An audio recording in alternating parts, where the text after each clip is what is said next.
Alors la définition est très, très, très compliquée parce que chacun vend un peu midi à sa porte. Je vois plus comme un objectif. Déjà, le mot naturel en soi définit pas forcément bien le travail qu'on essaye de Vin faire. vivant peut-être. Vin vivant, non interventionniste, il y a eu plein d'essais, plein de termes. C'est déjà un terme, je pense, qui est apparu à une époque où les vignerons, pour ce que je connais du Beaujolais qui le faisaient, ils étaient toute une équipe, une 5-6 à Villemorgon, une bande on pourrait dire. C'était un peu pour travailler en opposition à un style qui était lui très technique et très à la mode à cette époque. Donc le mot naturel était plutôt une définition d'opposition plutôt qu'une définition constitutive. Leur but, il était clair, il était gastronomique. Il était de faire des vins qui leur plaisaient, des bons vins. Et pour y parvenir, ils ont rapidement compris que les aïeux n'avaient pas tort et les méthodes traditionnelles étaient souvent très intéressantes. Cependant, pour que ça fonctionne bien, il faut une vendange qui ait une certaine composition chimique, une certaine composition en biomasse de la vie, simplement dessus des bactéries, des levures. Et c'est un phénomène qui a disparu au moment où l'agriculture est devenue très intensive dans les années 70. Et dans le Beaujolais, il y a beaucoup de vignerons qui ont fait appel à des œnologues, simplement parce que leur vendange avait changé, qu'ils ne savaient plus la vinifier eux-mêmes. Donc c'était vraiment pour s'écarter de ces raisonnements qu'ils ont au départ travaillé dans cette voie sans savoir que ce serait la voie des vins dits nature. Et au départ, c'était plutôt un chemin qu'ils ont emprunté, qu'aujourd'hui, d'autres générations dont je fais partie, on poursuit grâce à leur travail sur leurs connaissances et sur leur expérience.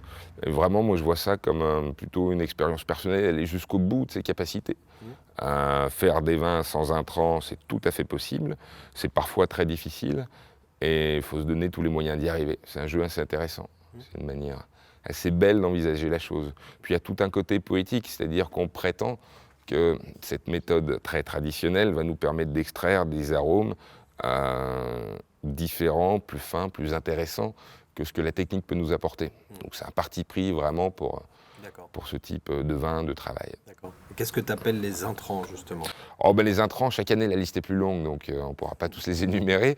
Encore maintenant, Mais c'est les encore intrants classiques, c'est le soufre, les levures, les vitamines acidifiées, désacidifiées, chaptalisées, tous les produits de collage, tous les produits d'intervention qui vont permettre aux vignerons de maîtriser la couleur, le goût, l'acidité, la richesse, tous ces éléments-là, qui, je pense, peuvent être des solutions en cas de problème fatal. Il ne faut pas être contre la technique, bien au contraire, mais qui sont utilisés de manière systématique. Et malheureusement, le systématisme dans notre travail n'a rien de bon. Pour la plupart des gens, le vin naturel, vin vivant, vin nature, c'est un vin sans soufre. Ça, c'est parce que le débat journalistique ces dernières années s'est vachement axé là-dessus. Absolument, absolument. Je pense que, en effet, la présence de soufre enlève toujours un potentiel à un vin. Un vin sans soufre, c'est forcément une expression plus fine que si on avait. À partir du moment où le vin a réussi, c'est-à-dire que moi, parfois j'y arrive pas. On fait le travail avec Ami au maximum pour avoir une chance d'y arriver. Cependant, comme on en parlait en 2015, il y a des millésimes où c'est plus difficile. À ce moment-là, on choisit d'intervenir. Si on choisit d'intervenir, c'est vraiment pour le respect de la qualité gastronomique du vin et pour ne pas avoir de dérive ou de maladie. Donc le soufre est rarement utile, mais parfois indispensable. Donc on le considère au domaine comme un extincteur, comme une bouteille d'extincteur pour les incendies. On n'a pas envie de l'utiliser, jamais, mais on est content d'en avoir un sous la main. Donc c'est un but, finalement, faire des vins nature. C'est plutôt un but qu'on recherche, on peut y arriver. Prétendre qu'un vin qui a un petit peu de soufre n'est pas nature, ce serait juger facilement le vigneron qui l'a fait, parce qu'il a pris ses décisions. Prétendre qu'un vin qui n'a pas de soufre est forcément bon, c'est un raccourci, parce que nul n'est... Il y a des échecs, absolument. C'est pas forcément le cas. Donc je pense que le débat est plutôt sur la complexité du processus de A à Z et l'intention du vigneron de révéler un potentiel gastronomique ou moins de son vin. Concrètement, quel est ton travail justement à la vigne, au chai? pour produire, pour réaliser du vin nature? Concrètement, il y a deux parties.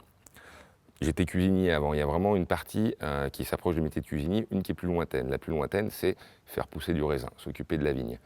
Là, c'est très classique, hein, on taille comme tous les vignerons. Seulement, de la manière dont on taille, on va faire attention à ne pas trop charger les vignes. Ça ne sert à rien de faire trop de raisin, surtout de la manière dont on travaille, il va pourrir. Donc, il faut qu'on ait une récolte mesurée. On va essayer de tailler dans un axe pour que les branches qui sortent des troncs restent dans un axe mécanisable, vu qu'on va labourer. Donc on va toujours avoir dans l'action cette attitude où on sait qu'on va labourer, qu'on va travailler à la main, donc l'herbe va être une priorité. Donc on va gérer le niveau du sol et la poussée de l'herbe après. On va se mettre à décavaillonner les vignes, fin de l'hiver, février-mars. Donc décavaillonner, imaginons que ça c'est un pied de vigne, on va venir enlever la terre qui est à ce niveau, à l'intérieur du rang, pour recouvrir l'herbe qui aurait poussé à l'intérieur et pour venir vraiment déterrer toute la partie basse du cep.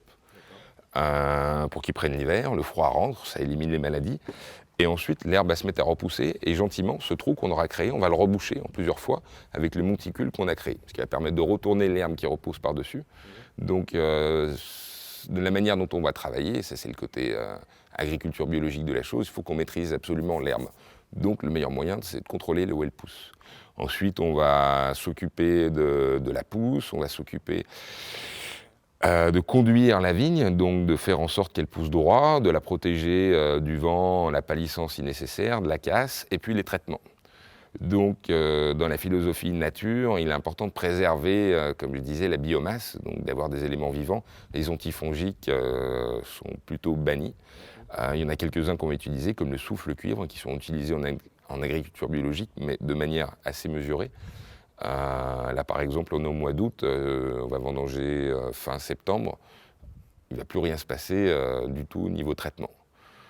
Donc c'est une partie qui va vraiment durer 4 mois, qui est très intense, qui ressemble à du jardinage quand on travaille notre manière. Hein. C'est comme aller gratter le jardin le soir, et bien toutes les herbes que le tracteur n'a pas pu labourer, on finit à la main, on va aller les chercher, de manière à avoir le raisin le plus sain possible, le plus mûr possible, et qui soit l'expression d'un terroir. La vigne étant labourée, il n'y a pas d'engrais, les racines descendent, donc les racines vont chercher des éléments constitutifs très intéressants. Et ces raisins sur la prune sont recouverts de micro-organismes, levures et bactéries, qui vont participer à la fermentation. C'est important parce que si on veut faire un travail nature, il ne faut pas éliminer ces éléments du départ. Donc la qualité du raisin est importante. Et ensuite, la deuxième partie va vraiment être de la transformation, de la cuisine. On va travailler ce raisin. Nous, dans le Beaujolais, on fait des macérations carboniques. Donc on va laisser le raisin dans des cuves de forme tronconique, en bois, pendant plusieurs semaines, 3, 4, 5 semaines, pour stimuler un principe. On a beaucoup de chance dans le Beaujolais, c'est une manière assez facile finalement de vinifier et pour appréhender la technique nature, un principe qui fait que les fruits, une fois stockés dans le gaz carbonique, vont être protégés des champignons ou des bactéries dangereuses, et les enzymes qui constituent les fruits vont être stimulées par le gaz carbonique et venir attaquer ces fruits. Donc, de cette dégradation, de cette attaque, la couleur va migrer des cellules colorées sur la peau vers l'intérieur de la baie qui est blanche. On va aussi extraire beaucoup d'arômes qui sont contenus dans les acides et qui vont être dégradés par ces enzymes. Et tous les éléments constitutifs de la couleur et des arômes du vin vont être extraits à ce moment-là. Et pendant tout ce processus de macération carbonique, si l'hygiène est respectée, si les raisins sont bien triés, si la vendange est propre, vraisemblablement, on n'a pas besoin d'aide technique, ni de soufre, ni de rien d'autre. C'est vraiment une question d'hygiène. C'est la partie la plus facile. Ensuite, on va presser le raisin dans les grands pressoirs qu'on a vus en bois dans le cuvage, absolument. Et quand on va presser, le raisin va nous donner un jus qui ne contient presque pas d'alcool. Il y a un petit peu d'alcool par évaporation des jus qui ont fermenté en dessous des raisins, mais c'est très peu, c'est un jus qui est un jus de fruits, mais qui est coloré, qui a des arômes de vin, et là le phénomène va démarrer. Là, le travail va devenir un petit peu plus sensible, puisque les acides étant dégradés par les enzymes, comme je le disais précédemment, les bactéries vont se sentir plus à l'aise, la fermentation malolactique va se passer et risque de finir avant la fermentation alcoolique. Et c'est là vraiment où dans le Beaujolais, il y avait une maladie très classique qui s'appelait la piqûre lactique, où les vins devenaient du vinaigre. Grâce aux travaux de Jules Chauvet, puis des vignerons dits nature qui nous ont précédés, on sait aujourd'hui que Ce mécanisme a des finesses, qu'il y a une symbiose entre la vie des levures, des bactéries, qu'il y a des étapes, des époques, et qu'il est possible de conduire une fin de fermentation sans utiliser d'intrants. Ça demande pas mal de sang-froid, beaucoup de maîtrise, ça demande d'avoir envie de le faire, et il faut que le jeu envahisse la chandelle, il ne faut pas que le vin soit atteint d'une maladie compliquée. Donc là, à ce moment-là, ça demande une concentration assez forte pour pouvoir faire des vins stables et être sûr de soi. Pour passer ce cap jusqu'à ce que les vins Noël en janvier soient secs, terminés, où là l'élevage démarre vraiment. On a beaucoup moins d'observations à faire, on peut enfin en profiter un peu, se reposer et puis attendre avant de tailler. Pour casser un petit peu certains stéréotypes qu'on la vie dure aussi sur les vins nature, on entend souvent que les vins nature sont faits par des vignerons justement qui veulent un petit peu moins travailler, donc qui laissent faire les choses et ce qui leur permet de partir un peu plus en vacances ou de se reposer un peu plus, chose qu'on entend assez régulièrement encore. Est-ce que tu peux nous expliquer, toi, quels sont tes moyens de contrôle, Bien sûr. voilà, comment tu contrôles que qu'il n'y ait pas de déviance, que le vin reste droit, qu'il n'y ait pas de déviation, qu'il n'y ait pas de soucis, pendant la phase d'élaboration du vin. Eh oui, bien sûr. Comme tu viens de le dire, il peut y avoir énormément de soucis, il peut y avoir des dérives, donc ça demande énormément de contrôle. Beaucoup plus, je crois, je ne vais pas me faire des amis en disant ça, mais que pour faire des vins plus techniques, plus classiques. C'est-à-dire que la technique, l'œnologie va avoir tendance à nous apporter des solutions clés en main, levure, soufre, vitamines, les fermentations se passent vite, on passe certainement à côté d'un bouquet aromatique important, mais on passe aussi à côté des problématiques et des soucis. Donc pour faire des vins dits nature et maîtriser les fermentations, il faut énormément de connaissances en microbiologie. Nous, au domaine, on regarde les cuvées quotidiennement, systématiquement, plusieurs fois par jour. Il faut énormément d'analyses, que ce soit simplement sentir, goûter, écouter, mais aussi faire des analyses pour savoir où on en est dans l'évolution de la fermentation, où on en est dans l'évolution de la décomposition des acides, où on en est dans l'évolution de la montée de la volatile, si on a un souci, pour savoir quand, où intervenir. Il faut, je pense, une maîtrise plus grande pour se passer des outils que pour les utiliser facilement. Et moi, je conseille à tous les jeunes vignerons qui viennent au domaine et qui veulent apprendre à faire ce style de vin, de d'abord maîtriser l'œnologie, la science, et tous ces éléments pour pouvoir s'en passer.